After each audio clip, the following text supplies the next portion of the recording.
Sa gitna ng malakas na buhos ng ulan sa panahon ng habagat, isang babae, na hindi inalintana ang masamang panahon, ang tila baliw na umakyat sa tuktok ng Tagaytay Ridge. Tumingin siya sa paligid ng marikit na tanawin kung saan madalas mangako ang mga magkasintahan, na parang may hinahanap na anino. Matagal siyang naghintay, at sa huli napaluha sa pagkabigo.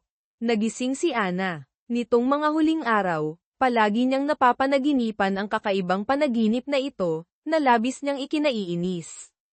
Nakitang mahuhuli na siya sa trabaho, nagmamadaling tumakbo si Ana papunta sa San Isidro High School. Pagdating sa school grounds habang hinihintay ang mga estudyante, si Ana ay puno ng enerhiya. Siya ang PE teacher ng paaralan. Ang lolo niya ang dating chairman of the board, ngunit dahil sa problemang pinansyal kamakailan, naibenta niya ang paaralan. Kaya naman, gulong-gulo ang isip ni Ana kung dapat ba siyang mag-resign. Narinig niya na ang bumili ng paaralan ay si Chairman Sai ng SC Corporation, na siya ring mortal na kaaway ng kanilang pamilya. Ayaw niyang magtrabaho sa ilalim ng kanilang pamamahala. Ang mas ikinababahala niya ay ang lalaking kinasusuklaman niya mula pagkabata, si Miguel Sai, ang posibleng pumalit bilang bagong chairman of the board. Si Miguel at Ana, sa kabalintunaan ng tadhana, ay magkapareho ng kaarawan. Dahil mortal na magkaaway ang kanilang mga pamilya, mula pagkabata ay hindi na sila magkasundo, madalas mag-away, magsuntukan, at magkompetensya sa lahat ng bagay tunay na para silang aso't pusa. Sa mga sandaling ito, kara-rating lang ni Miguel mula sa ibang bansa. Nang malaman niyang binili ng ama niya ang San Isidro High School para makapaghiganti, hindi niya maiwasang isipin na napakaisip bata ng ginawa nito. Dahil lang ito sa noong unang panahon, iisang babae ang minahal ng lolo ni Miguel at lolo ni Ana. Sa huli, ang lolo ni Miguel ang pinili ng babae. Mula noon, nagtanim ng sama ng loob ang lolo ni Ana, at naging magkaaway ang dalawang pamilya. Ngayon, nais ng ama ni Miguel na siya ang pansamantalang mamahala bilang chairman of the board, pangasiwaan ang proyekto na gawing Tagaytay Highlands Golf Course ang paaralan, at kasabay nito, paalisan ang maglolo na sina Ana sa paaralan bilang ganti. Walang interes si Miguel na makisali sa isip batang paghihiganti ng kanyang ama. Bukod pa rito, mas mahalaga, mayroon silang lihim na nakaraan ni Ana kaya ayaw na niya itong makita pa. Nang gabing iyon, nakipagkita si Miguel sa mga matagal na niyang hindi nakikitang kaibigan. Nagkataong nakita niya ang dati niyang kaklase noong high school. Nagtaka ang kaibigan kung bakit ilang taon na siyang hindi dumadalo sa class reunion, pati na rin si Ana. Ngunit noong huling reunion, biglang dumating si Ana. Nang mabanggit si Miguel sa harap niya, nagpakita si Ana ng pagkalito at diretsahang sinabing hindi niya kilala kung sino si Miguel. Napatalsik ni Miguel ang iniinom niyang beer, nang inag ang mga binti sa galit, at napakuyom ang kamao. Matapos ulit-uliting itanong, kinumpirma ng kaibigan na hindi siya naaalala ni Ana. Malakas niyang ibinagsak ang baso ng beer sa mesa, at lumabas sa ulan na walang emosyon ang mukha. Para siyang multo na nagpakita sa tabi ng kama ng kanyang ama sa Manila Doctors Hospital. Ako na ang mamamahala bilang chairman of the board ng San Isidro High School. Hindi alam ni Ana ang mga masasamang bagay na paparating sa kanya. Nawala na ang paaralan. Malungkot siyang tumakbo sa ulan pauwi. Sinabi niya sa kanyang lolo na hindi siya aalis sa paaralan. Dahil nabasa siya ng ulan kagabi, kinaumagahan, nagising si Ana na masama ang pakiramdam. Pinilit niyang pumunta sa banyo para maghilamos, ngunit sa kawalang ingat, nahulog ang contact lens niya sa lababo at naanod sa paisweguan, drain pipe. Napilitan si Ana na isuot ang makapal niyang salamin na may itim na frame papunta sa trabaho. Pinilit niyang maging masigla para sa klase ng PE ng mga babaeng estudyante para sa physical fitness test. Nang lumingon siya, isang bola ng basketball ang lumipad patungo sa kanya, walang mintis, at tumama sa ulo ni Ana. Nagkumpulan ang mga estudyante para tingnan ang kalagayan niya, at sa gitna ng kaguluhan, naiapakan at nabasag ang salamin niyang nahulog sa lupa. Nahilo si Ana sa pagkakatama, at dumyugo pa ang ilong. Masama na nga ang pakiramdam niya, pinilit pa niyang pumunta sa banyo para maghilamos. Sira na ang salamin niya at hindi na maisuot, para siyang bulag na nangangapa sa loob ng paaralan. Papunta sa faculty room, nagkasalubong sila ni Miguel na dumating para mag-inspeksyon. Pinandilitan ni Ana ng mata ang lalaki sa harap niya, maliban sa malabong hugis, hindi niya talaga maaninag ang mukha nito. Bilang paggalang, yumuko si Ana at nilagpasan si Miguel. Ang kilos na ito ay nagpatunay na tama ang sinabi ng kaibigan niya, tuluyan na siyang kinalimutan ni Ana. Napakuyong si Miguel ng kamao, nasaktan ang kalooban, at napahawak sa bibig sa hindi makapaniwalang nangyayari. Naaalala pa niya kung paano sila naging magkaaway mula pagkabata, na laging nag-aaway kapag nagkikita. Noong high school, ilang beses siyang pinapunta ni Ana sa classroom pagkatapos ng tanghalian, pero pumunta si Miguel sa basketball court para maglaro. Nagalit si Ana at personal siyang sinundo, pinipingot ang pisngi niya at hinihila ang damit para pasunurin siya. Hinabol ni Ana si Miguel na tumatakbo, ngunit nadapa siya. Nasugatan siya at ay nalalayan ng dalawang matalik na kaibigan papuntang klinik. Sumunod si Miguel, nagrereklamo sa kabagalan niyang maglakad. Narinig ito ng kaibigan niyang si Bea. Hinayla si Miguel, at ipinasan si Ana sa likod niya. Nang magkalapit sila, agad silang lumayo sa isa't isa. Hinawakan ni Miguel ang kwelyo ni Ana at kinaladkad siya papuntang klinik kahit pa sumisigaw ito sa sakit. Nagkataong wala ang clinic teacher. Tinulungan ni Miguel si Ana na linisin ang sugat niya. Tungkol sa pagkakadapa ni Ana, kung dumating lang sana si Miguel sa meeting ng tama sa oras, hindi na sana siya kailangang sunduin pa sa court. Gusto ni Ana na pag-usapan ang pagpapagawa ng class shirt. Kahit hindi siya ang student council president, pinapakialaman niya ang lahat ng malalaki at maliliit na bagay sa klase, at gusto niyang magbigay ng suhestyon kay Miguel ang student council president. Pagkatapos magsalita, umalis si Miguel sa clinic, hindi kinalimutang isara ang pinto para kay Ana. Tumingala siya sa electric fan na marahang humahangin sa mga hibla ng buhok ni Ana. Pumikit si Ana, ninanamnam ang pakiramdam ng marahang hangin. Ang imaheng ito ay tumimo sa puso ni Miguel. Nahulog na ang loob niya kay Ana. Pagkatapos noon, naging espesyal ang pagtingin ni Miguel kay Ana. Nang makita niyang tinutulungan ng ibang lalaking miyembro ng student council, Carlo, si Ana sa paglalagay ng band-aid, nainis siya. Pagkatapos ng meeting, diretsahang sinabi ni Carlo sa harap ng ibang kaklase na sumali siya sa student council dahil kay Ana. Comfortable namang inakbayan ni Ana si Carlo at tinukso, mukhang nabighani ka na sa ganda ni ate. Dahil maganda si ate kaya mo siya gusto, no? Nang marinig ang prangkang pag-amin, hindi makapaniwala si Miguel at napahawak sa bibig. Pauwi, ikinwento ni Ana ang pag-amin ni Carlo kay Bea. Tumingin si Bea kay Miguel na nakaupo sa likuran ng jeepney na may makahulugang tingin. Seryoso ang mukha ni Miguel. Kulang na lang ay isulat ang salitang, bad trip, sa noo niya. Pag-uwi sa bahay, hindi siya mapakali, naiinis ang kalooban. Matapos magtapat, inaya ni Carlo si Ana na pumunta sa Maynila sa weekend. Gusto niyang ipasyal si Ana sa University of the Philippines Diliman, ang pangarap niyang unibersidad. Pagkatapos mag-isip, tinanggihan ni Ana si Carlo. Sa ngayon, ayaw pa niyang pumasok sa isang relasyon. Marami ang nanliligaw kay Ana, kapag umalis ang isa, may isang grupo namang darating. Hindi hayagang mapigilan ni Miguel si Ana, kaya ginamit niyang dahilan ang nalalapit na final exams, na hindi dapat ma-distract si Ana sa pag-aaral para pigilan siyang makipag-date. Nag-away na naman sila dahil sa magkaibang pananaw.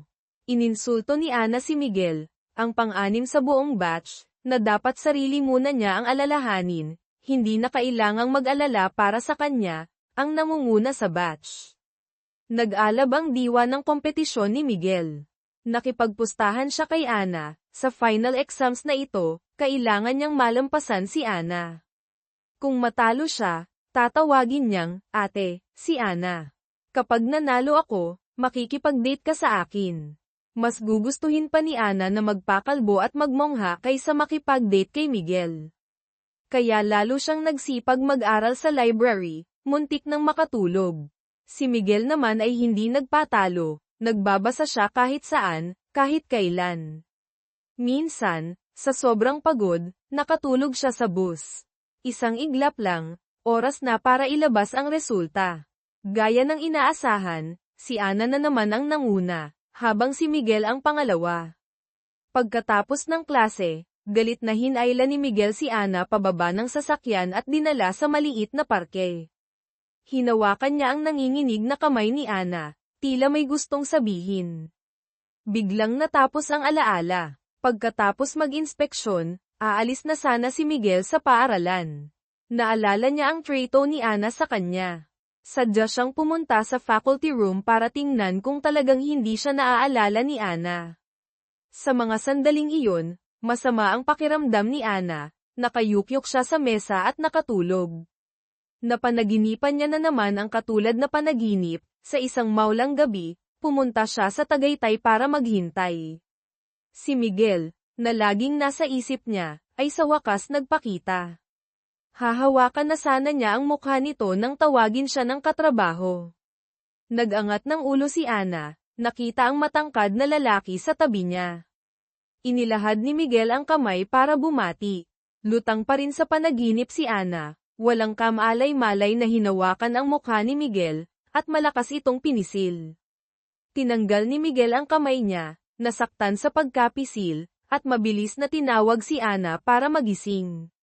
Nagising si Ana, isinuot ang salamin, isang reserbang pares, nakita ang mukha ni Miguel, napasigaw sa takot, at paulit-ulit na itinulak si Miguel palayo, sumisigaw habang tumatakbo paalis. Pagkatapos, tiningnan ni Miguel ang namumula niyang pisngi at napangisi, mukhang may naaalala pa rin si Ana tungkol sa kanya. Tuwang-tuwa si Miguel na pumunta sa tatay niya sa Manila Doctors Hospital. Kagabi, sadyang bigla siyang nagpakita sa harap ng ama, nag-alok na pamahalaan ang paaralan, na ikinagulat at ikinabali ng binti ng ama niya. Pinaalalahanan siya ng ama na mag-focus sa pag-develop ng Tagaytay Highlands Golf Course, huwag ma-distract sa mga bagay sa paaralan. Tumango si Miguel, ngunit pagtalikod, hinanap niya ang punong guro at inutos na magbukas ng advanced classes para mapataas ang college entrance rate. Siya ang mamamahala dito. Pagkatapos, espesyal niyang pinaalalahanan ang punong guro na ipatawag ang lahat ng guro sa meeting, kasama si Ana. Napilitang pumunta si Ana, sumisilip sa pinto, ayaw makita si Miguel. Ngunit paglingon, nakita niya ang health teacher, si Mr. Santos. Isang buwan na ang nakalipas, noong lasing siya, nagtapat siya ng pag-ibig dito. Sinabi ni Mr. Santos na bigyan siya ng kaunting panahon. Akala ni Ana ay tinanggihan na siya, kaya labis siyang nalungkot. Ngayong nagkita sila ulit, hiyang-hiya si Ana at mabilis na pumasok sa meeting room. Nang marinig na gusto ni Miguel magbukas ng special class, itinaas ni Ana ang gitnang daliri, sa likod ni Miguel. Iniinsulto siya na wala siyang alam pero nakikialam sa mga gawain ng paaralan. Dati, nahirapan silang kumbinsihin ang mga magulang na huwag magbukas ng special class para pantay ang trato sa lahat ng estudyante. Nag-away na naman sila dahil sa magkaibang pananaw. Ginamit ni Miguel ang kapangyarihan niya, ipinasa ang buong responsibilidad kay Ana, at inaya siyang mananghalian. Sa tingin ko, may utang kang apology sa akin. Galit na nagreklamo si Ana kay Bea na si Miguel ay tuso, walang hiya, at kontrabida. Laking gulat niya nang makita si Bea na may paghanga sa mukha, idineklara na gwapo si Miguel at type niya ito. Tahimik na umalis si Ana. Para iwasan si Miguel, umuwi siya para mananghalian. Pagpasok sa bahay, nakita niya ang lolo niyang nag-aayos ng washing machine. Tumakbo siya at niyakap ito mula sa likod, naglalambing na lutuan siya ng tinulang manok. Laking gulat niya nang iangat ang ulo at makita si Miguel na may nagtatakang mukha. Nahulaan pala ni Miguel na uuwi si Ana kaya dumalaw siya sa lolo niya, ngunit aksidenteng nabasa ng tubig mula sa pandilig ng halaman ng lolo. Pinilit ni Lolo na manatili si Miguel para mananghalian. Umupo si Ana sa tabi, ngumunguya ng pagkain habang masamang nakatitig kay Miguel, hindi kinalimutang insultuhan siya na pagkatapos ng maraming taon, tumanda na siya at kumulubot na ang mukha. Hindi makapag-react si Miguel sa harap ni Lolo. Pagkatapos kumain, sinadya niyang asarin si Ana, binanggit ang mainit na yakap nito kanina. Nagngingit-ngit sa galit si Ana, tinanong si Miguel kung bakit kailangan pa silang mananghalian ng magkasama. Ang totoo, gusto lang malaman ni Miguel kung bakit pinisil ni Ana ang mukha niya. Tumahimik si Ana sandali, tumalikod, at umalis. Ngunit sinundan pa rin siya ni Miguel hanggang sa paaralan, tinanong kung ano ang pakiramdam niya na makita siyang muli. Naiinis na ako sa'yo pagkakita ko pa lang. Alam ni Ana na may sama pa rin ng loob si Miguel sa kanya. Sinabi niyang huwag nang ungkatin ang nakaraan, na ang relasyon lang nila ay guro at chairman of the board. Nang marinig ito ni Miguel, sinabihan niya si Ana na huwag nang pisilin ang mukha niya, yakapin siya, o gumawa ng anumang, nakakahiyang, bagay na tulad noon. Sa hapon, nagtipon ang mga high school teachers para magbalik tanaw. Bukod kina Miguel at Ana, nandoon din si Clara, dati nilang kaklase. Si Clara ay math teacher na ngayon at dating may gusto kay Miguel. Nang gabing iyon, naalala ni Miguel ang pagkakayakap sa kanya ni Ana, may kakaibang naramdaman. Naalala rin ni Ana ang tingin ni Miguel sa kanya noon, hindi siya nakatulog buong gabi. Sa PE class, may bagong student teacher, si David, na balita'y national swimming athlete. Lahat ay gustong makita siya, tanging si Ana lang ang mukhang walang pakialam. Pero, nakilala ni David si Ana, at hindi maalis ang tingin nito sa kanya. Pagkatapos, hinanap ni Ana ang impormasyon tungkol kay David habang kumakain sa kantin. Ikinwento niya ito sa mga katrabaho. Dumating si Miguel na may dalang tray ng pagkain. Nang magkita sila, pareho silang napangiwi. Si Clara, na nakaupo sa tapat ni Ana, ay titig na titig kay Miguel, at sinamantala ang pagkakataon na ayain si Miguel na mamasyal. Nainis si Bea nang makitang si Clara, na kaibigan ni Ana, ay sumisip-sip kay Miguel. Nagpasya siyang ayain si Miguel sa get-together nila mamayang gabi. Hinanap ni Bea ang dati nilang high school teacher at pinakiusapan itong ayain si Miguel. Habang nag-uusap sila, dumating ang magulang ng isang estudyante ni Ana. Naalala ng teacher na may salamin na kilalang mahirap kausap ang inang ito. Totoo nga, paulit-ulit na pinakiusapan ng magulang si Ana na ipasok ang anak niya sa special class. Doon umikot ang usapan. Si Miguel, na nasa kabilang opisina, ay nagkunwaring nagtatrabaho pero sa totoo lang ay sinasamahan niya si Ana sa kabila ng manipis na pader. Nang makitang gabi na, nagkunwari siyang nag-uunat-unat at lumabas ng pinto para sumilip sa loob. Inaantok na si Ana sa kausap, pilit na idinidilat ang mga mata. Tiningnan niya ang telepono, malapit ng mag-alas 9 ng gabi. Sa wakas, natapos din ang magulang. Nang makitang pauwi na si Ana, kinuha rin ni Miguel ang folder niya at sumunod sa likod. Napansin ni Ana na hindi papunta sa restaurant ng get-together ang direksyon ni Miguel. Sasabihin sana niya sa mga guro na may lakad siya ngayong gabi. Pagkasabi nito, biglang lumingon si Ana. Dahil dito, mabilis na tumakbo si Miguel habang nagkukunwaring may kausap sa telepono ng mahina. Pagdating sa kalsada, nagkunwari siyang kalmadong naglalakad sa unahan ni Ana. Nang makitang pareho sila ng direksyon, nahulaan ni Ana na pupunta rin siya sa get-together, kaya inutusan niya itong huwag pumunta. Sa lahat ng bagay, pwede silang mag-away. Kung ayaw ni Ana na pumunta siya, lalong hindi siya papayag na hindi pumunta. Pagdating sa lugar ng get-together, lasing na ang mga guro, umaapaw ang San Miguel Beer, naglalaro ng tanungan. Ang tanong, gusto mo bang makipag-date sa katrabaho? Sagot ni Miguel, hindi. Dapat paghiwalayin ang trabaho at personal na buhay. Si Ana naman, na may gusto kay Mr. Santos na nakaupo sa tapat, syempre hindi tutol sa office romance. Lumipat ang mga lasing na katrabaho sa pagtatanong tungkol sa nararamdaman niya kay Miguel. Nagalit si Ana, pinagsabihan sila na kung ano-ano ang iniisip. Pagkatapos magsalita, lumabas si Ana para magpahangin. Sumunod agad si Mr. Santos.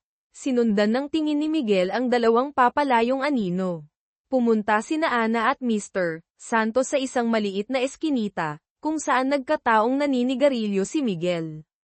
Nang makita silang paparating, mabilis siyang nagtago sa kabilang eskinita at palihim na nakinig sa usapan. Tungkol sa pagtatapat ni Ana, ibinigay ni Mr. Santos ang sagot niya, hindi na siya bata, kaya maingat siya sa mga relasyon. Ilang araw niyang pinag-isipan, at pakiramdam niya'y hindi siya karapat-dapat para kay Ana. Alam na ni Ana na tatanggihan siya, at dahil sa mga hindi magandang nangyari kamakailan, hindi niya napigil ang mapaluha. Pagkatapos magsalita, unang umalis si Mr. Santos, iniwan si Ana para kumalma. Pinunasan ni Ana ang luha at pumasok pa lalo sa eskinita. Natakot si Miguel na makita siya, umatras siya ng paatras, ngunit natapilok at nahulog sa malalaking basurahan, mga basurahan. Narinig ni Ana ang ingay, hindi nagpadalos-dalos. Hirap na hirap si Miguel na makaalis sa mga basurahan. Sa huli, napilitan siyang tawagin si Ana para humingi ng tulong. Hiyang-hiya si Miguel, hindi makatingin kay Ana na papalapit. Ngunit kailangan niya talaga ng tulong ngayon. Pagdating ni Ana sa harap niya, inakusahan siyang naninilip. Sinubukan ni Miguel na magpaliwanag, pero ayaw makinig ni Ana. Nagalit siya at umamin na narinig niya ang lahat, at nagtanong, anong karapatan niyang tanggihan ka? Nahiya si Ana na nakita ni Miguel ang kahinaan niya. Nagalit siya kay Miguel, galit na galit ako sa'yo. Nasusuka ako kapag nakikita kita. Nag-away sila hanggang sa tumakbo palayo si Ana. Noon lang napagtanto ni Miguel na nasa loob pa rin siya ng mga basurahan. Gusto niyang umiyak pero walang luhang lumalabas. Pinilit niyang makaalis mag-isa. Malakas niyang inalag ang katawan, nahulog sa lupa, at sa wakas ay nakalaya, puno ng alikabok at tuyong dahon ang katawan. Bumalik siya sa restaurant, narinig ang boses ni Ana mula sa loob, kahit kami na lang ni Miguel ang matira sa mundo, hinding-hindi kami magiging kami. Napakuyong si Miguel ng kamao, napipilitang tumawa sa sinabi ni Ana. Nag-iba ang usapan ng mga guro, napunta sa puno ng bougainvillea sa paaralan. May isang puno raw doon na namumulaklak depende sa nararamdaman. Sinabi ni Ana na malamang hindi na mamumulaklak pa ang bougainvillea na iyon. 4 na taon na yang walang kibo.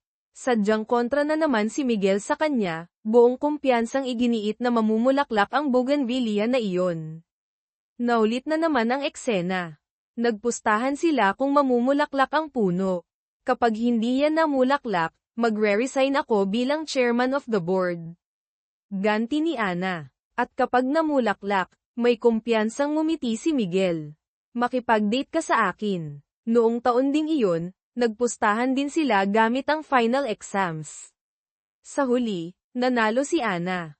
Tinawag siyang, ate, ni Miguel sa duyan sa maliit na parke, at sinamantala ang pagkakataon para magtapat at ayain siyang makipag-date. Napagtanto niya, palagi siyang nasa paligid ni Ana. Kapag hindi niya ito nakikita, hinahanap-hanap niya. Ito pala ang pakiramdam ng may gusto sa isang tao. Noong araw na iyon, nang marinig niyang inaya ni Carlo si Ana papuntang Maynila, ginawa niyang dahilan na uulan daw ng malakas sa weekend, pinagsabihang manatili na lang sa bahay. Tila hindi naintindihan ni Ana ang ibig niyang sabihin, tumalikod ito at hinanap si Bea. Noong weekend na iyon, nanunood si Miguel ng balita nang mabalitaang naaksidente ang isang bus papuntang Maynila. Nag-alala siyang baka sakay si Ana, patakbong pinuntahan ang mga ospital sa Maynila.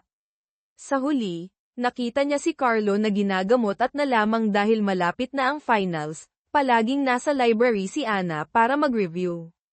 Nagmamadaling tumakbo si Miguel papuntang library at nakita si Ana na nakakatulog sa hagdan. Bumalik sa kasalukuyan. Nagkasagutan na naman sila, na pumukaw sa diwa ng pakikipaglaban ni Ana. Tinitigan niya ng masama si Miguel at tinanggap ang pastahan. Tinanggap ni Ana ang hamon ni Miguel. Nagkatinginan sila na may nag-aalab na determinasyon sa mga mata, desididong manalo. Laking gulat nila, kinabukasan, kumalat na sa buong paaralan ang tungkol sa pastahan. Naging usyoso ang mga estudyante, binantayan ang bougainvillea, at sabay-sabay na sinabing dapat, ikasal, si Ana kay Miguel. Mayabang na pumasok si Miguel sa opisina. Biglang tumawag ang ama niya, gustong magdaos ng isang magarbo at engranding inaugurasyon para sa kanya, para mapahiya ang lolo ni Ana. Hindi mapilit ni Miguel ang ama, kaya nakiusap na lang siya sa department head na gawing sikreto hanggat maaari ang paghahanda. Hindi nagtagal, ipinasa sa Creative Club ang responsibilidad sa inaugurasyon. Hinanap ng department head si Ana, pinakiusapang imbitahin si Mr. Santos, health teacher, para sa isang meeting tungkol sa inaugurasyon. Lakas loob na pumasok si Ana sa clinic, hindi na pinahintulutan pang mag-react si Mr. Santos. Sinabi agad ang pakay, hindi kinalimutang magreklamo na si Miguel ay puro pabigat lang. Mas mabuti pang putulin na lang yung puno kaysa hayaang maupo si Miguel. Biglang sumulpot si Miguel sa likuran niya, tinukso si Ana na gulong-gulo ang isip dahil sa pastahan. Siya raw ay matagal nang kinalimutan iyon. Pagkatapos, binalaan niya si Ana na huwag gagawa ng anumang kababalaghan sa bougainvillea, saka ito pinalayas. Pagkaalis ni Ana, nakaharap na naman ni Miguel ang karibal. Nagmeeting ang mga miyembro ng departamento. Gaya ng dati, ipinasa ng department head kay Ana ang pagpaplano ng inaugurasyon, at maingat pang ipinaliwanag sa tatlong natira na sila ay sobrang busy, si Ana lang ang walang ginagawa. Ayaw ni Ana na maghanda para sa inaugurasyon ni Miguel. Walang nagawa ang department head kundi makiusap sa vice principal. Kasabay nito, pinuntahan ni Clara si Miguel. Hindi niya maintindihan kung bakit nakipagpustahan na naman ito kay Ana. Natatakot si Clara na magkabalikan sila, kaya lakas loob siyang nagtapat kay Miguel. Natatakot siyang manalo si Miguel sa pastahan. Noong high school, lihim na sinabi sa kanya ni Ana na naging sila ni Miguel ng 3 buwan, ngunit naghiwalay dahil umalis si Miguel. Walang pakialam si Miguel sa pagtatapat ni Clara, ngunit napansin niya ang pagsisinungaling ni Ana tungkol sa 3 buwang relasyon nila. Galit siyang hinanap si Ana, ngunit laking gulat niya nang hilahin siya ni Ana pababa sa sahig. Narinig pala nilang sinisiraan siya ng vice principal sa department head, pinakuna na sarili lang ang iniisip, dahil may alitan sila ni Miguel kaya ayaw magplano ng inaugurasyon, at iniinsulto pa na ano bang pinagkakaabalahan ng isang PE teacher, puro dahilan lang daw. Nang makaalis ang dalawa, hiyang-hiya si Ana at mabilis na umalis. Pagbalik sa opisina, masama ang loob ni Ana, napabuntong hininga. Dumating na naman ang vice principal, inutusan siyang pumunta sa sentro ng syudad para bumili ng mga mamahaling prutas, Guimaras mangoes, Davao lanzones, at kailangan pa niyang personal na iuwi ito sa paaralan. Kinuha ni Ana ang credit card ng vice principal, desididong gumanti. Pagkaalis ni Ana, pinuntahan ni Miguel ang vice principal para tulungan si Ana. Nagpasya siyang kumuha ng external organizer para sa inaugurasyon, at hindi na ipapahawak pa kay Ana ang gawain. Pumunta sina Ana at David sa tindahan ng prutas, walang pakundangang bumili ng sandamakmak na mamahaling prutas, at ipinahatid pa ito sa opisina ng vice principal. Pagkatapos, buong puso niyang pinabuhat kay David ang isang pakwan. Nang makita ng vice principal ang credit card statement, napanganga ito sa gulat. Pauwi, dumaan si Ana sa pamilyar na kagubatan, dinala si David sa lawa sa loob ng gubat para kumain ng pakwan. Bumili si David ng beer, San Miguel Pale Pilsen. Nagpahinga si Ana sa tabi ng lawa. Paglingon niya, biglang sumulpot si Miguel. Nagkataon pa lang napadaan si Miguel sakay ng kotse malapit sa lawa, naalala ang mga lihim nilang tagpuan ni Ana noong high school. Palaging pinupuntahan ni Ana ang loang ito, na sinasabing may multo, aswang o kapre, at walang ibang naglalakas loob na pumunta, para sa kanilang mga date. Bumalik ang oras sa nakaraan. Matapos tanggihan ang panliligaw ng isang lalaking kaklase, tinanong ni Ana kung bakit siya nito nagustuhan. Sinabi ng lalaki, araw-araw niya itong naiisip ng maraming beses, iyon daw ang pag-ibig. Nagising ang diwa ni Ana sa sinabi nito. Sa tuwing naiisip niya si Miguel, gumuguhit siya ng isang linya. Nang makitang puno na ng guhit ang papel, sinabihan niya ang sarili na nababaliw na siya, bakit niya magugustuhan si Miguel.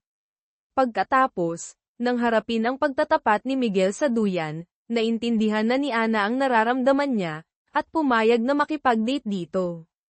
Dahil magkaaway ang kanilang pamilya, para maiwasan ang mga kamag-anak at kaklase, palihim silang nagkikita sa ilang nalawa na pinamumuguran daw ng multo. Komportableng nakahiga si Ana na nakaunan sa hita ni Miguel. Pinapayungan siya ni Miguel mula sa araw. Ninanamnam ng magkasintahan ang tahimik at masayang sandaling iyon. Madalas ay dailan ni Ana na pupunta siya sa library para makasabay si Miguel sa bus papuntang Batangas, maglakad-lakad sa dalampasigan ng magkahawak kamay, mag-aral ng magkasama sa library, at kumain ng masasarap na pagkaing kalye, isaw, kwek-kwek. Siyempre, pagkatapos ng mga matatamis na sandali, mayroon ding maliliit na pag-aaway. Masyadong abala si Miguel sa paglalaro ng basketball, nakalimutan ang date nila ni Ana. Pinapili siya ni Ana, date o basketball. Nang hindi sumagot si Miguel, galit na umalis si Ana, sinabihang huwag na siyang kontaken pa. Maghapon hanggang gabi ang galit ni Ana, hindi pa rin nagpakita si Miguel. Inis siyang humiga sa kama. Pagkahiga niya, may narinig siyang tunog ng batong tumatama sa bintana. Agad na nagliwanag ang mukha ni Ana. Naghintay muna siya sandali bago buksan ang bintana. Nagpunta na naman sila sa lawa ng hating gabi. Nangako si Miguel na hindi na siya maglalaro ng basketball ngayong taon, mananatili lang siya sa tabi ni Ana.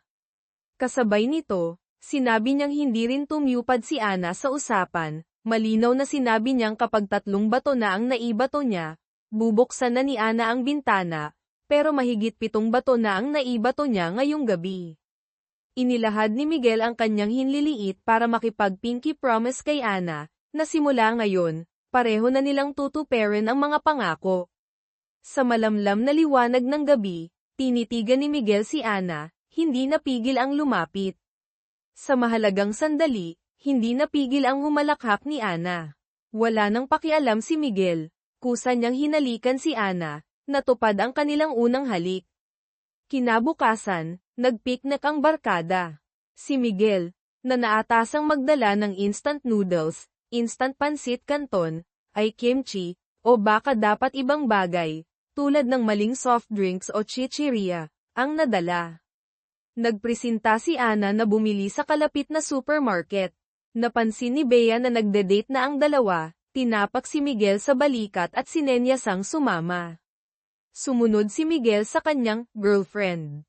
Nang makalayo na sila sa mga kaibigan, magkahawak kamay silang masayang pumunta para bumili ng noodles. Pagkatapos bumili ni Ana, paglabas pa lang niya ng tindahan, nakita niyang may nagtatapat na babae kay Miguel, at tinanggap pa nito ang dessert, leche flan, na gawa mismo ng babae. Nagalit si Ana dahil dito. Ipinaliwanag ni Miguel na may tumawag na estudyante na nagtatanong kung nasaan siya, sinabi niya ang lokasyon niya, hindi niya inaasahang ang babaeng nagtatapat pala ang darating. Para kay Ana, hindi dapat tumanggap ng regalo ang boyfriend niya. Para kay Miguel, nilinaw na niya sa babae na hindi niya tatanggapin ang pagtingin nito, tinanggap lang niya ang regalo para hindi ito mapahiya. Nag-away ng malaki ang batang magkasintahan. Muling sinabi ni Ana kay Miguel na huwag na siyang kontaken pa. Galit na umuwi si Ana, sakto namang nakita niya ang isang ambulansyang dumaan. Kanina lang pala, pumunta ang ama ni Miguel para makiusap sa lolo ni Ana na ibenta ang lupa para makatulong sa naluluging kumpanya nito, ngunit tinanggihan siya ng lolo. Biglang na-stress ang ama ni Miguel at hinimatay doon mismo. Nakita ni Ana na isinakay sa ambulansya ang ama ni Miguel, kasama si Miguel sa tabi nito. Aksidenteng nahulog ang telepono niya sa lupa at nasagasaan ng sasakyan. Pagkatapos noon, hindi na pumasok si Miguel sa paaralan. Hindi na rin siya makontak ni Ana. Nalaman ni Bea mula sa tsismis na inilipat ang ama ni Miguel sa isang ospital sa Manila dahil sa problema sa negosyo, at nakumpiska na rin ang kumpanya nito. Walang makakontak sa pamilya ni Miguel. Sobrang nami-miss ni Ana si Miguel, hindi mabilang na beses siyang tumawag pero hindi pa rin marinig ang boses nito. Humagulgol si Ana, napayukyok sa desk at nakatulog. Kinabukasan, nagkaroon siya ng mataas na lagnat. Nagpahinga si Ana sa kama hanggang gabi. Pagmulat niya, nakita niyang nakaupo sa tabi niya si Clara. Alam ni Clara ang nangyari, ramdam niyang sobrang lungkot ni Ana. Hindi na napigilan ni Ana ang emosyon, sinabing nami-miss niya si Miguel, pero hindi ito tumatawag pabalik, siguro galit na ito sa kanya. Lumuluha si Ana, umiyak hanggang sa mapagod at makatulog muli. Habang nakikinig kay Ana, malalim ang iniisip ni Clara na nakaupo sa tabi. Napansin niyang nag-vibrate ang telepono ni Ana, isang hindi kilalang numero ang tumatawag. Pagkatapos ibaba ang tawag, may dumating na text message agad, nagsasabing si Miguel ito, kakabili lang ng bagong telepono, at agad na kinontak si Ana. May sariling balak si Clara, may gusto siya kay Miguel at ayaw niyang maging karibal si Ana. Kaya, nag-text siya kay Miguel gamit ang pangalan ni Ana, sinabing huwag na siyang kontaken pa, saka blinak ang numero ni Miguel. Walang kamalay-malay dito, palaging malungkot si Ana. Narinig niya sa radyo na magkakaroon daw ng malakas na ulan sa Maynila sa hapon, first heavy rain of the season. Naalala ni Ana ang pangako nila, kung sakaling maghiwalay sila sa anumang dahilan, magkikita sila sa tuktok ng Tagaytay Ridge sa unang araw ng malakas na ulan ng season. Dahil dito, pumunta si Ana sa terminal ng bus at sumakay papuntang Tagaytay. Kasabay nito, pumunta rin si Miguel para hanapin si Ana, dala ang pulang scarf na siya mismo ang gumantsilyo. Tuluyan silang nagkasalisihan. Ang isa'y nagbato sa ilalim ng bintana ng babae. Hindi mabilang na bato ang ibinato pero walang sumasagot, naghintay sa labas buong gabi, saka itinapon ang scarf sa basurahan. Ang isa namay naghintay sa tuktok ng Tagaytay buong gabi, hanggang sa maubos ang luha, hindi pa rin dumating ang minamahal. Bumalik ang oras sa kasalukuyan.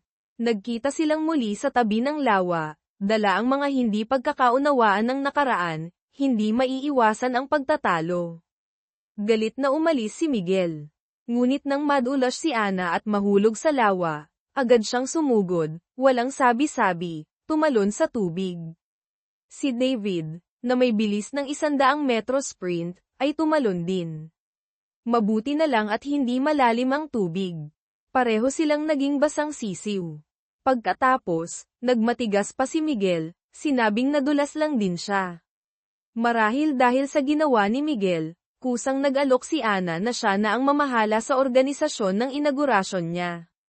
Labis itong ikinatuwa ni Miguel, at espesyal pang inutusan si Ana na regular na mag-report sa kanya tungkol sa trabaho.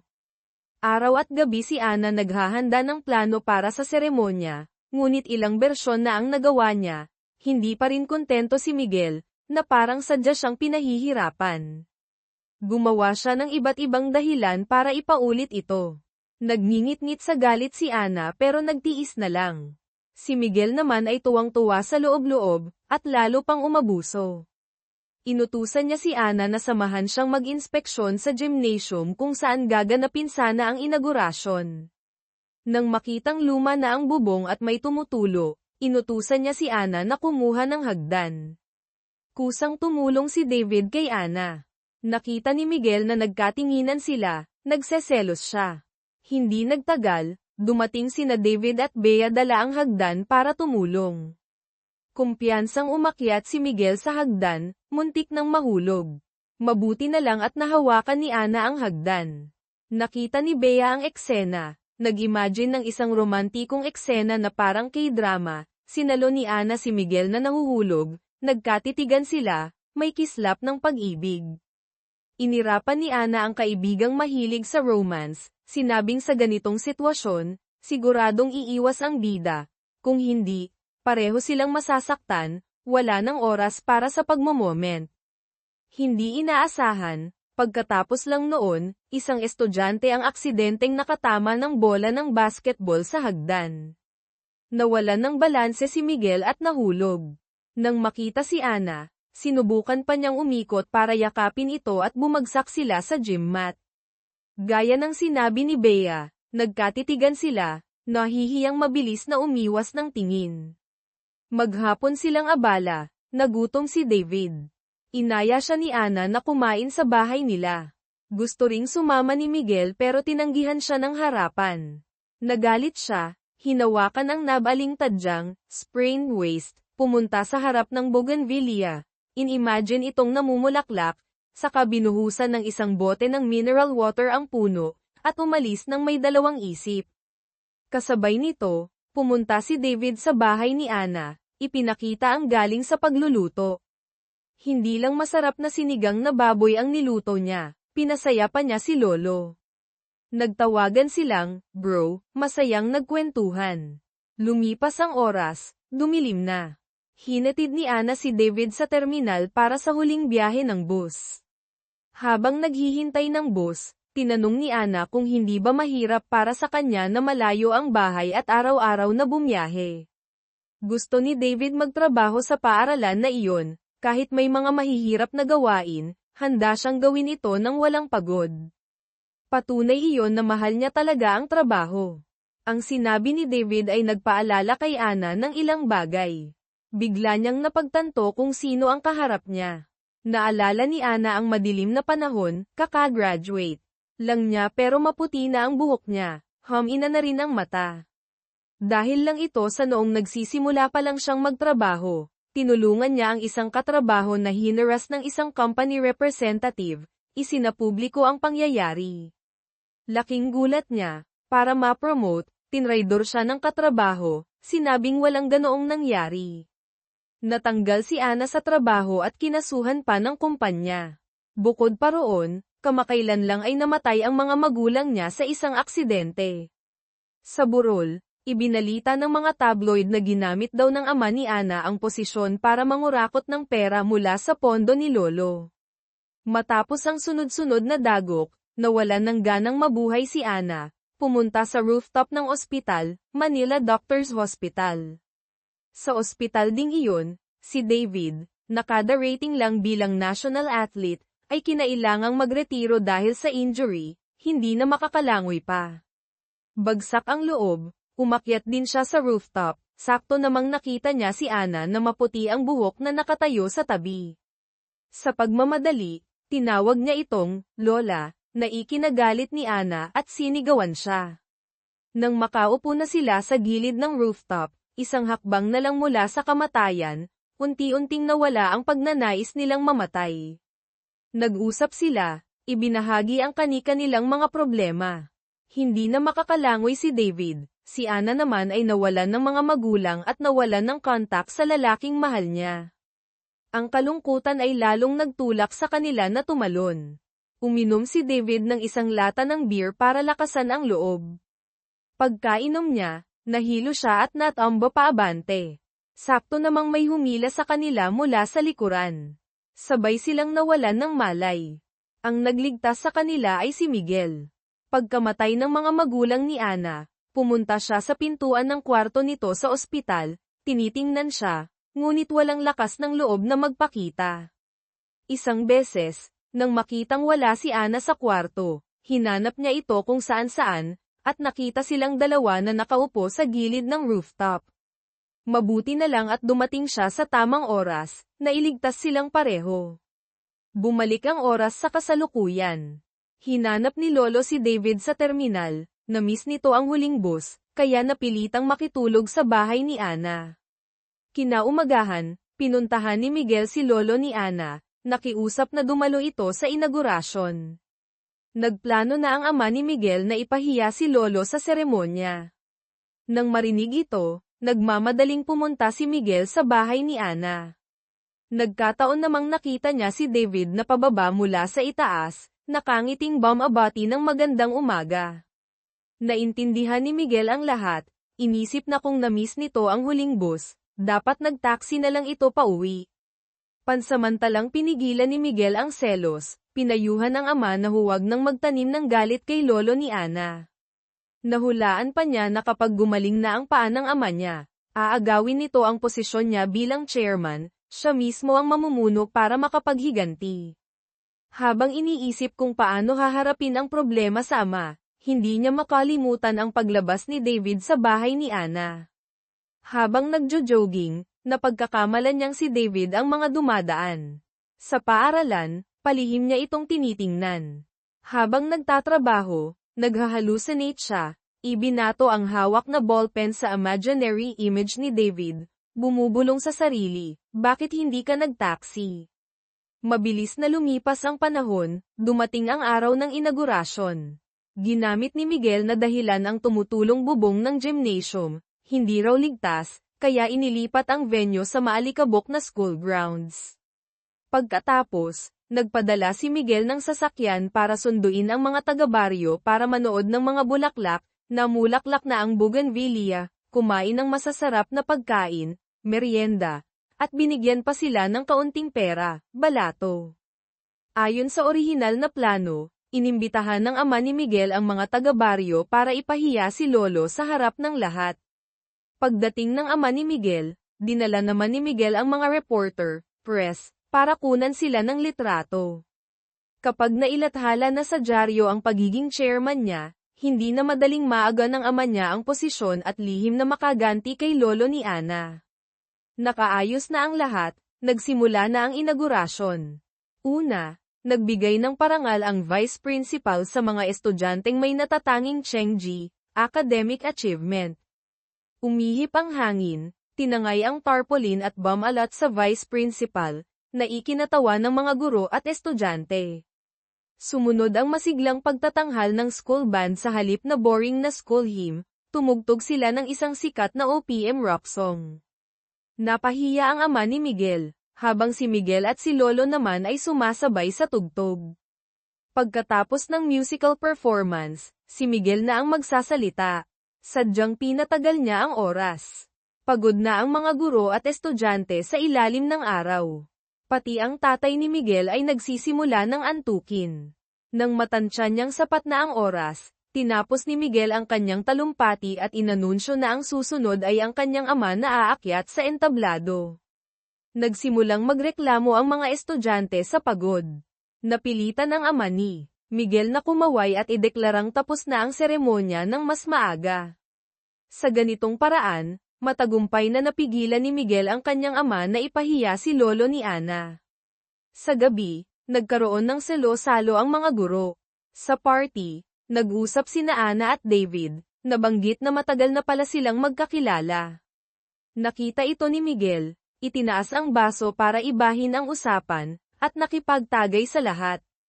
Pagkatapos ng ilang baso ng San Miguel, medyo nalasing siya at inihatid ni David pauwi. Galit pa rin ang ama ni Miguel, nagdesisyong palayasin siya sa bahay. Bago pa man ito magawa ng ama, nahimasmasan na si Miguel, nag-impake ng gamit, at umalis. Lumipat siya para tumira kasama si David, sa bahay ni Ana. May kwarto sa bahay ni Ana para sa mga gurong pansamantalang nanunuluyan, at bilang chairman of the board, kwalipikado rin si Miguel na manatili doon. Dumating si Miguel na may dalang 2 malites sa harap ng pinto ni Ana. Pagkapasok pa lang, nag-agawan na sila ni David sa malinis na kwarto na naihanda na. Walang gustong magpatalo sa dalawang magkaribal. Sa huli, natalo si Miguel sa Jack and Poy kay David sa isang iglap. Napabuntong hininga si Miguel at nagtungo sa maalikabok na kwarto. Narinig na naman niya ang tawanan at paghahabulan ni Ana at David sa labas na naglalaro ng tubig. Kumulo ang dugo niya sa selos, padubog niyang isinara ang bintana. Nang maglaro na sila ng Jack and Poy para malaman kung sino ang pupunta sa supermarket, Sumali siya at sa huli, nakuha niya ang pagkakataong makasama si Ana. Nag-asaran sila sa buong daan. Inilabas pa ni Ana ang nakakahiyang kwento ni Miguel noong bata pa ito, umiyak daw ito nang masuntok ng kalaro.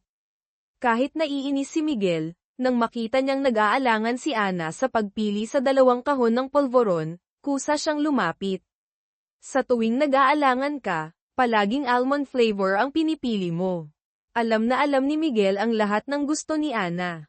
Naantig si Ana, kusang nag-abot ng isang chocolate para tikman niya. Pagbalik sa bahay, naghanda si David ng masaganang hapunan. Tinikman ni Miguel ang isang katsarang sinigang na baboy. Agad siyang namangha na parang ito na ang pinakamasarap na pagkaing natikman niya, pero sinabi niyang, pwede na. Laking gulat ng lahat, naubos niya ang laman ng buong kaldero. Pagkatapos kumain, naghuhugas ng pinggan sina Miguel at Ana. Sadyang nilakasan ni Lolo ang boses patungo sa kusina. Tinanong si David kung okay lang ba sa kanya na makipag-date sa babaeng mas matanda sa kanya. Nahulaan ni Miguel na gusto ni Lolo na maging sila ni David at Ana. Nang marinig pa niyang sinabi ni Ana na okay lang sa kanya si David, parang bata siyang nagwisik ng tubig sa mukha ni Ana at galit na umalis. Para makipagkumpetensya sa karibal, kinuha ni Miguel ang lumang toolbox, sinimulang ayusin ang pinto at ang ilaw sa kisame. Pinuri siya ni Lolo. Hindi nagpatalo si David, nagsimulang gumawa ng atsara. Tensyonado ang dalawa, habang gumagawa ng gawaing bahay ay masama ang tingin sa isa't isa, walang gustong magpadaig. Sa gabi, hindi nagpatalo si Miguel, nagsimula ring magluto ng sinigang. Laking gulat ng lahat nang tikman ito, sobrang tamis, nalagyan niya ng asukal imbes na sampalok. Isa-isa nilang ibinaba ang kutsara. Iginigiit ni Miguel na sinunod niya ang recipe, nagdagdag lang siya ng isang katsarang asukal. Tumingin ang lahat sa malaking sandok na may asukal sa kusina, saka nag-order na lang ng Jollibee at kumain ng lahams. Kusang pinunasan ni David ang mantsa ng ketchup sa gilid ng labi ni Ana. Lumingon si Ana para asarin si Miguel, na ikinagalit nito at nag-walk out. Kinabukasan, pinag-aralan ni Miguel ang plano para sa Tagaytay Highlands Golf Course, kung saan matatagpuan ang paaralan ni Ana. Tinanong niya ang opinyon ng department head, na malapit kay Lolo. Sinabi ng department head na may mga pambihirang halaman sa lugar, tulad ng ilang uri ng endemic orchids, at ayaw niyang makitang masira ang ekolohiya doon. Nagpasya si Miguel na personal na puntahan ang lugar. Pagkasabi nito, binuksan niya ang tablet niya at nalamang nagkapalit sila ni Ana. Agad silang nagsimulang mag-away sa hallway dahil sa tablet. Nakita ito ni Clara, puno ng pagkadismaya ang mga mata. Bumalik si Ana sa opisina, naalala ang nangyari kanina, ang palihim niyang nakitang pagngiti ni Miguel, hindi niya rin mapigil ang mapangiti. Ikinwento ng department head kay Lolo ang tungkol sa plano ni Miguel. Nagplano si Lolo na kontaken ang mga taga-baryo para magprotesta ng sama-sama, para mapigilan ang pagdevelop sa lugar. Pagkatapos, pinuntahan niya si Miguel, binigyan ng librong siya mismo ang sumulat tungkol sa lokal na ekosistema, binigyang diin ang pagkakaroon ng endangered na orchid. Umaasa siyang pag-aaralan itong mabuti ni Miguel. Pagkatapos nito, pinuntahan ni Lolo ang mga taga-baryo, ngunit na lamang iilan lang ang gustong magprotesta. Karamihan ay naniniwalang tataas ang halaga ng lupa nila dahil sa proyekto kaya pumayag sila. Kaunti lang ang kakampi ni Lolo. Samantala, nagpakain ng lechon at nagdaos ng fiesta ang ama ni Miguel para sa mga taga-baryo, napakasaya ng atmosfera. Nakita ni Lolo ang mga taga-baryo na nasa party ng ama ni Miguel habang pauwi siya.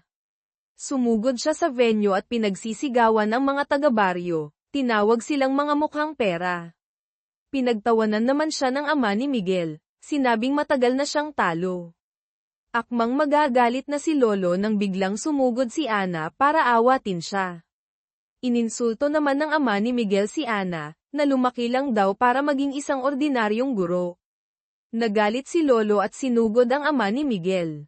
Pagkatapos ng magulong eksena, pinakalma muna ni Ana si Lolo, saka dinala si Miguel sa tabi ng lawa para kumprontahin. Siya ba ang nagsabi sa ama niya kung saan at kailan magpupulong si Lolo kasama ang mga taga-baryo? Tapos, sinadya ba ng ama ni Miguel na piliin ang araw na iyon, malapit sa lugar ng pulong ni Lolo, para magpakain sa mga taga-baryo? Itinanggi ito ni Miguel, hinding-hindi raw siya naglabas ng impormasyon. Bukod pa roon, tungkol sa nangyari ngayon, ipinahayag ni Miguel ang kanyang paninindigan, isa siyang negosyante, kikita ang golf course, kaya itutuloy niya ito. Magkaiba ang kanilang pananaw. Habang pinag-uusapan ang tungkol sa mga nakatatanda, biglang iniba ni Miguel ang usapan, binanggit ang 3 buwan nilang panandali ang relasyon at mabilis na paghihiwalay. Sa tuwing binabanggit ito, tinititigan ni Miguel si Ana ng mariin, na ikinaiilang niya. Sa daan pa uwi, nag-away sila ng nag-away, magkabilang direksyon ang tingin, walang gustong pumansin sa isa't isa. Naglinis ng katawan si Miguel at natulog. Hating gabi, nagising siya sa ginaw, sira pala ang aircon sa kwarto niya, o walang heater. Mahigpit siyang nagkumot para magpainit. Kinaumagahan, galit pa rin si Ana. Ayaw niyang sabayan si Miguel sa almusal, hinintay muna niyang matapos itong kumain bago siya umupo. Sinadya ni Miguel na bagalan ang pagkain sa harap ni Ana para inisin ito.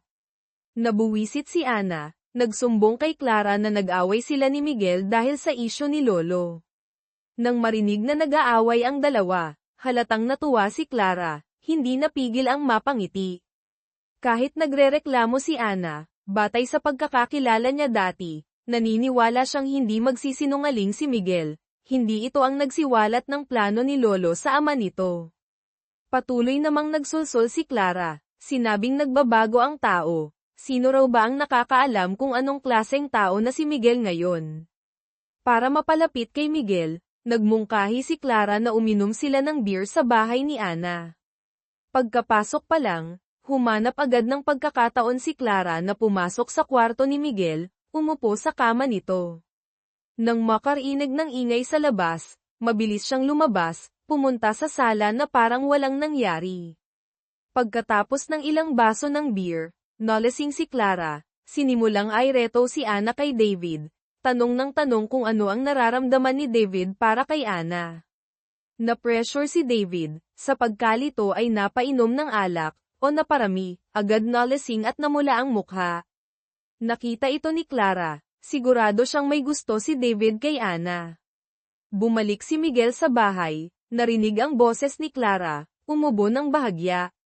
Medyo nasusuka si Clara dahil sa kalasinggan, ay nalalayan ni Ana papunta sa kwarto. Si Miguel naman ang nag-alalay kay David pabalik sa kwarto nito.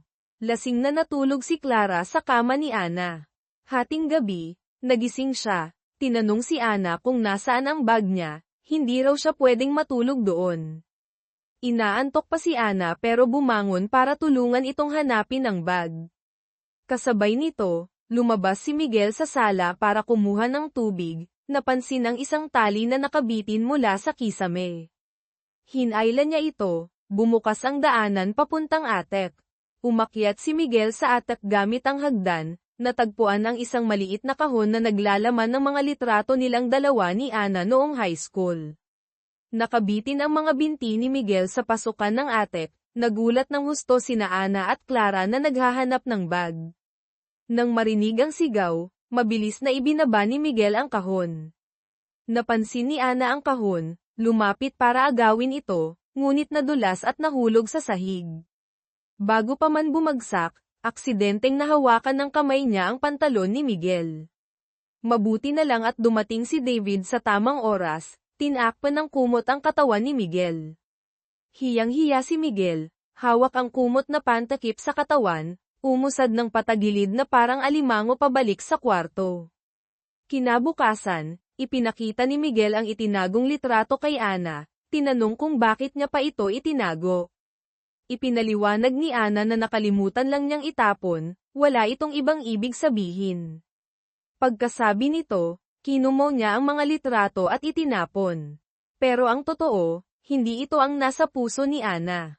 Pag-uwi, pinulot niya ang naiwang kahon sa sala. Habang tinitingnan ang mga lumang litrato nilang dalawa, kinuha niya ang lumang cellphone at chinarge ito, tila gustong balikan ang kanilang mga alaala. Narinig ni Ana na bumalik si Miguel, tila pasuray-suray, mukhang may sakit. Inabutan siya ni Ana ng kumot. Uminom ng gamot si Miguel at humiga sa kama, ubo ng ubo. Tinulungan siya ni Ana na luwagan ang kurbata, kinuha ang temperatura, at nilagyan ng basang bimpo sa noo para bumaba ang lagnat. Sa kanyang panaginip, bumalik si Miguel sa panahong naghintay siya buong gabi sa harap ng bahay ni Ana.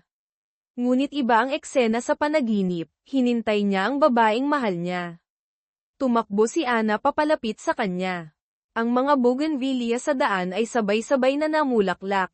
Iniabot niya ang kamay para haplasin ang minamahal, ngunit tumalikod si Ana at umalis. Sa katotohanan, iniabot din ni Miguel ang kamay at hinawakan ang kamay ni Ana, na nag-alaga sa kanya buong gabi. Bumaba ang lagnat ni Miguel, bumangon siya, hinayla si Ana paupo sa silya sa harap niya. Habang medyo lutang pa, hinalikan niya si Ana. Sakto namang may kumatok sa pinto. Natakot si Ana, mabilis na hinaranggan ng paa ang pinto, pinigilan si Lolo na papasok sana para magdala ng kumot. Pagkatapos, kinumutan niya si Miguel na tulog at tahimik na umalis. Kinabukasan, tinanong ni Miguel kung may pumasok sa kwarto niya. Nalaman ni Ana na nakalimutan ni Miguel ang nangyari kagabi, nainis siya ng husto at napahigpit ang hawak sa sandok. Masama ang tingin niya kay Miguel, aksidenteng napatingin sa labi nito, naalala ang mainit nilang halik kagabi, at mabilis na yumuko. Buong umaga, hindi makatingin ng diretso si Ana kay Miguel, at pilit niya itong iniiwasan. Tinukso siya ni Miguel na takot daw siya sa kanya. Mabilis na ipinaliwanag ni Ana na hindi niya ito iniiwasan. Pagkatapos lang noon, tiningnan siya ni Miguel, nataranta si Ana at napatingin na naman sa labi ni Miguel, mabilis na inalis ang kamay nito. Isang salita lang, nag-away na naman sila, gumagamit ng mga banat para insultuhan ang isa't isa. Si David, na nasa gitna, ay nanginginig. Sa gabi, dahil sa pag-aalaga kay Miguel buong gabi, nagkasakit din si Ana. Mahina niyang binuksan ang cellphone niya noong high school, tiningnan ang mga litrato nilang dalawa ni Miguel, muling naalala ang masasayang sandali noong sila pa. Napabuntong hininga si Ana. Iniisip ang pagkatalo sa pastahan at ang posibilidad na makipagbalikan kay Miguel, hindi alam ang gagawin. Naalala ni Miguel ang itsura ni Ana kanina, hindi mapigil ang mapangiti. Bigla niyang naalala ang paghawak niya sa kamay ni Ana kagabi, at ang halik, bago pa man niya mapag-isipang mabuti, dumating si Clara at pinutol ang kanyang pagmumuni-muni. Pumunta si Clara kay Miguel para sabihing medyo nagsisisi siya na nagalit siya dito at sinabi ang tungkol sa pagkagusto niya rito noon. Ang lamang ng tingin mo sa akin noon, pero ngayon ang tigas na ng ekspresyon mo, nasasaktan ako. Pumunta lang ako para sabihin sa'yo na tinitingnan lang kita, bilang higit sa kaibigan. Maybe, bilang kaibigan lang. Kaya, bumalik na tayo sa dati, magkaibigan lang. Pagkasabi nito, umalis agad si Clara dahil may pupuntahan siyang training sa Manila. Tumawag si Ana kay Clara para magkita sa labas ng gate. Ngunit nakita ni Clara si Miguel na paakay na rin ng kotse papuntang Manila para sa birthday ng ina nito, kaya nakiusap siyang makisabay. Sa daan, nakita ni Miguel sina Ana at David na hindi nakaabot sa bus, kaya umatras siya para isakay sila. Pagdating sa destinasyon, basta na lang sinabi ni Miguel kay Ana na hintayin siya, tatawag siya mamaya para ihatid sila pauwi pagkatapos ng birthday ng ina niya. Pagkaalis ni Miguel, ipinaliwanag ni Clara kay Ana na nagkataon lang silang nagkita, si Miguel daw ang nag-alok na isabay siya. Umuwi si Miguel para sa birthday ng ina niya. Sinabi ng ama niya na kanina lang ay personal na pumunta si Lolo ni Ana para humingi ng tawad. Nagsisisi raw si Lolo sa pananakit nito, pero sa ibang usapin, sinabi ni Lolo sa ama ni Miguel na gawin nito ang gusto nito, basta huwag nitong gagalawin ang apo niyang si Ana. Lumipas ang ilang oras, tapos na ang trabaho ni na Ana. Paminsan-minsan siyang tumitingin sa telepono, medyo umaasa sa tawag ni Miguel. Humanap sila ng restaurant para kumain muna. Pinariringgan ni Clara si Ana na matalino nga pero medyo simple-minded, hindi raw niya ito maintindihan. Hindi pumayag si Ana, sinabing mas naiintindihan niya si Clara kaysa si Clara sa kanya. Kalagitnaan ng pagkain, nagpunta si Ana sa banyo. Si Clara na lang ang naiwan sa mesa. Sakto namang tumawag si Miguel, sa numero ni Ana. Kinuha ni Clara ang telepono ni Ana at pinatay ang tawag. Nasa kotse si Miguel, huminto sa gilid ng daan, tumawag ulit, wala pa ring sumasagot. Pamilyar ang eksenang ito, naalala ni Miguel ang gabing iyon, kahit ilang beses siyang tumawag, hindi niya narinig ang boses ni Ana. Natakot si Clara na tumawag ulit si Miguel, kaya pinatay niya ang telepono ni Ana. Nang makitang pabalik na si Ana, mabilis niyang itinago ang telepono sa bag niya. Dahil sa ginawang masama, medyo nakonsensya si Clara. Nagsinungaling siya na may kaibigan siya sa Manila, dadalawin niya ito ngayong gabi. Kaya hindi siya sasabay pauwi kina Ana at David. Ganoon na nga, umalis si Clara dala ang telepono ni Ana, iniisip kung paano itatapon ang teleponong ito.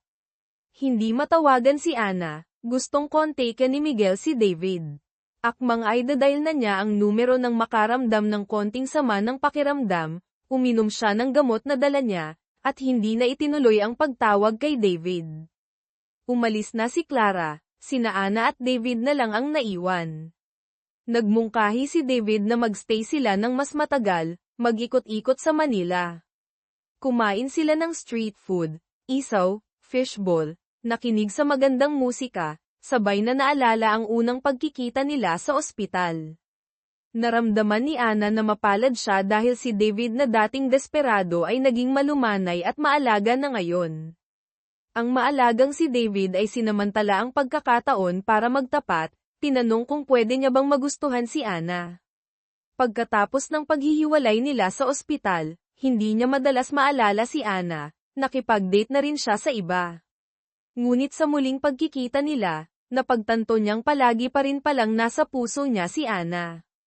Hindi kailangang piliting alalahanin dahil palagi siyang nandyan, parang anino. Nang marinig ito, tila may naramdaman si Ana. Hindi ba't ganoon din ang nararamdaman niya para kay Miguel? Tungkol naman sa pagtatapat, malinaw na ang sagot sa mukha ni Ana. Mabait si David, pero turing lang niya dito ay katrabaho, kaibigan. Pagkatapos noon, naging medyo awkward ang samahan nila. Humanap ng dahilan si David para maunang umalis. Bago umalis, narinig niyang medyo umuubo si Ana, ipinatong niya ang jacket niya sa balikat nito, pinagsabihang umuwi na ng maaga. Nang pauwi na, naalala ni Ana na parang nawala ang telepono niya. Hindi niya mahanap, kaya pumunta siya sa terminal para sumakay ng bus pauwi. Nagkataong nadaanan ng bus ang kotse ni Miguel. Bumalik si Ana sa paaralan, tumakbo sa track oval. Umaalingaw sa isip niya ang sinabi ni David. Sa muling pagkikita natin, napagtanto kong palagi ka pa ring nasa puso ko, palagi kang nandyan, parang anino. Hindi ba't ganoon din ang nararamdaman ni Ana para kay Miguel? Ilang hakbang pa lang, natapilok si Ana. Nagkataong dumating din si Miguel sa track oval at sinalo si Ana. Tuloy mo lang, sabi ni Ana. Hindi niya maintindihan kung bakit pagkatapos ng 18 taon, biglang sumulpot si Miguel, nagpumilit pang tumira sa bahay niya, at ginamit pa ang bougainvillea bilang pastahan. Kapag namulaklak, magde-date sila. Narinig ito ni Miguel, naalala ang gabing naghintay siya sa harap ng bahay ni Ana. Iyon ang sakit na dala niya habang buhay. Ang nasa isip ni Miguel ay, sa pamamagitan lang ng pakikipag-date sila, sa kanya pwedeng saktan at iwan si Ana, para makaganti sa sakit ng nakaraan. Naintindihan na ni Ana, gusto siyang, i-dump, ni Miguel kaya ito nakipagpustahan gamit ang date. Naglakad sila ng magkasama. Iginiit ni Ana na hindi mamumulaklak ang bougainvillea, maliban na lang kung nababaliw yung puno. Pagkasabi niya nito, nakarating sila sa harap ng puno. Ang mga talulot ng matingkad na pink na bougainvillea ay sumasayaw sa hangin. Ang mga dating tuyot na sanga ay puno na ngayon ng bulaklak. Nakita ito ni Ana, napatakip ng bibig sa gulat. Habang nakatingin kay Ana, naalala ni Miguel ang sandaling may sakit siya. Hinayla niya si Ana, kusang hinalikan. Kasabay ng pagbukadkad ng bougainvillea, naalala rin ni Miguel ang halik nila ni Ana noong gabing iyon. Akmang kukumpirmahin niya ito kay Ana nang putulin siya nito sa hiya, paulit-ulit na sinasabing pagkakamali lang iyon na gusto niyang kalimutan. Nasaktan si Miguel, kaya ibinalik niya ang usapan sa pastahan nila. Ngayong namulaklak na ang bougainvillea, ayon sa usapan, kailangang makipag-date si Ana sa kanya. Pagkasabi nito, kahit nanginginig sa emosyon, o sa plano niyang paghihiganti, lumapit si Miguel nang may pahiwatig. Ngayon ang unang araw ng date natin. Mayabang na umalis si Miguel, iniwan si Ana na nagngingit-ngit sa galit sa loob-loob.